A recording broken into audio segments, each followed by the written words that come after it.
بسم الله الرحمن الرحیم.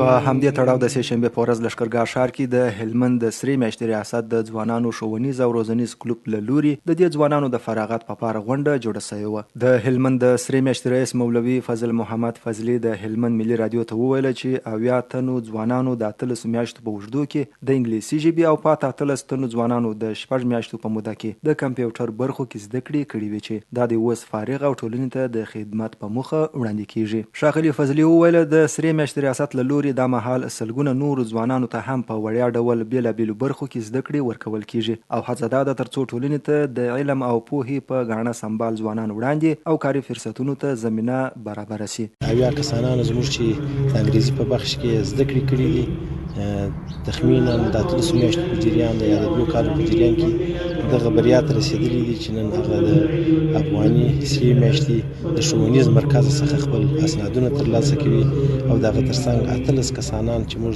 فارغین لرو د 6 میاشتې په جریان کې زموږ سره دغه زده کړې ترلاسه کړي دي چې په دغه ښوونیز مرکز کې افغاني سرې میاشتې ښوونیز مرکز کې چې نن هغه خپل د بریا سندونه ترلاسه کوي. بلخوا د انګلیسي ژبې او کمپیوټر له زده کړو فارغ ځوانان خوښ دي او وايي باوري دي او کولی شي چې د ترلاسه شوو زده کړو پر مټ هیواد او خلکو لپاره خدمت وکړي. لپاره ډېر دغه زمینه برابره کړې ده.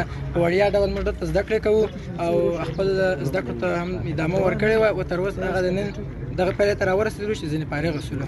موږ غواړو چې په هره برخه کې هم د کمپیوټر هم د انګلیسي کې تر څو موږ نور پرمختګ هم وکړو نور زده کړې هم وکړو. درسونه تر دغه هم ادامه ورکړي او پر دغه لا هم دوی خپل دیني او عصري علمو ته دوی مخ پرتګ وکړي او خپل علم ته دوام ورکړي. موږ دغه هیله لرو چې نور هم علم ته دوام ورکړي. شاګردان او خپل ماشومان کوچني بچیان دغه ته وپاروي چې دوی علم زده کړي او دیني او عصري علم زده کړي.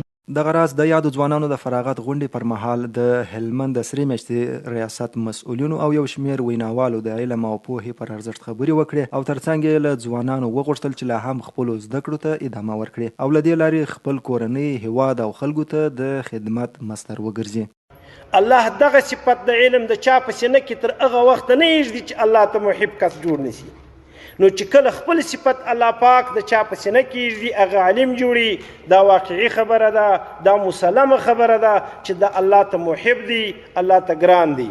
نو کم زموږ وروڼه یا کم محسنین چې دلته نن فارغه کیږي او هغو زیار و زحمت ایستلی دي، هغو تحصیل کړی دي، هغو علم حاصل کړی دي، د دې اقربا دوی خپله باید په دې پوه شي چې دا یو غټ اعزاز دی چې نن دوی ترلاسه کړی دی او د دې خپل علم څخه د دې استعداد څخه په آینده وخت کې دوی باید هغه نفع پورته کړي، نفع ځینې واخلي.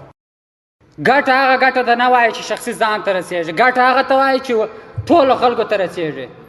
هغه ګټه نه شوه چې نن ما سند ترلاسه کړي، زه فارغ شولم د انګلیسي د کمپیوټر څخه بس ګټه شوله. هغه ګټه چې ته نن د دغه ځای کې څه فارغ شوله دا خپله ګټه عامو خلکو ته ورسوه. دا تک افغانستان په دغه دیشو کلونو کې کوم صحنه چې پر افغانستان باندې تیر سو اوس هغه یو شی ته ضرورت لري، هغه علم دی.